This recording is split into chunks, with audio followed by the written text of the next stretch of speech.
নমস্কাৰ, দয়াঙৰ জীয়ৰী চেনেললৈ আপোনালোক সকলোকে স্বাগতম জনাইছোঁ। আজি মই আপোনালোকলৈ লৈ আহিছোঁ কেইযোৰমান ঘৰত বোৱা সাধাৰণ কাপোৰ। চাওঁ আহকচোন কাপোৰ কেইযোৰ। প্ৰথমযোৰ হালধীয়া কাপোৰযোৰত ৰঙা আৰু জিকাফুলীয়া সূতাৰে সৰু সৰু বুটা বাছি দিছোঁ। চাওকচোন বুটাকেইটা কিমান ধুনীয়া লাগিছে আৰু আগ অংশত সৰুকৈ পুলি ভাঙি দিছোঁ।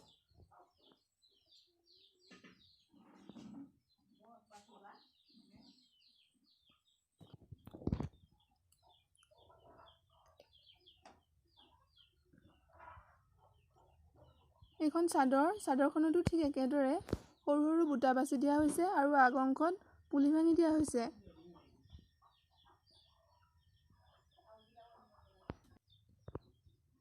দ্বিতীয়যোৰ কাপোৰো ঠিক একেধৰণৰ হালধীয়াত ৰঙা, ক'লা আৰু সেউজীয়া ৰঙৰ ভিন ভিন বুটা বাছি দিয়া হৈছে।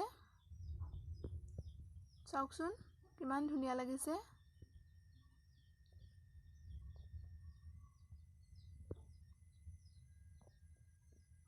কাপোৰযোৰৰ লগত মিলাই বুটাকেইটা বাছি দিয়া হৈছে। ঠিক একেদৰে চাদৰখনৰো মেখেলাখনৰ দৰে আগ অংশত পুলি ভাঙি দিয়া হৈছে আৰু বুটাবোৰ বাছি দিয়া হৈছে। বুটাবোৰো কাপোৰযোৰৰ লগত মিলাই ৰঙা, ক'লা আৰু সেউজীয়া ৰঙৰে বাছি দিয়া হৈছে। চাওকচোন কিমান ধুনীয়া লাগিছে।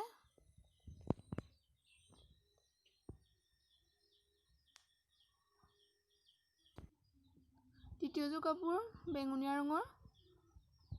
চাওঁ আহকচোন কাপোৰযোৰ বেঙুনীয়াত হালধীয়া ৰঙৰে ফুল বাছি দিয়া হৈছে। চাওকচোন কিমান ধুনীয়া লাগিছে।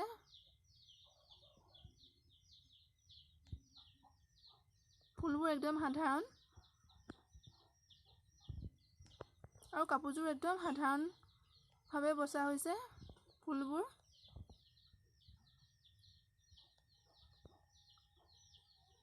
চাদৰখনো ঠিক একেদৰে মেখেলাখনৰ দৰে ফুল বাছি দিয়া হৈছে। মেখেলাখনৰ লগত ফুলবোৰ মিলাই দিয়া হৈছে আৰু চাদৰখনৰ আগ অংশত পুলি ভাঙি দিয়া হৈছে।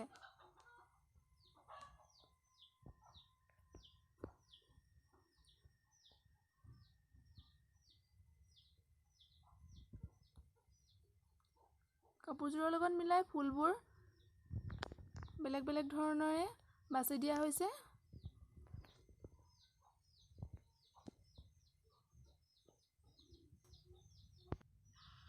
কাপোৰ কেইযোৰ যদি আপোনালোকৰ ভাল লাগিল, এনেদৰে আপোনালোকে ঘৰত বৈ পিন্ধিব পাৰে। যদি আপোনালোকৰ আমাৰ চেনেলটো ভাল লাগিল, তেনেহ'লে লাইক, কমেণ্ট আৰু ছাবস্ক্ৰাইব কৰিব। লগতে বেল আইকনটো দবাই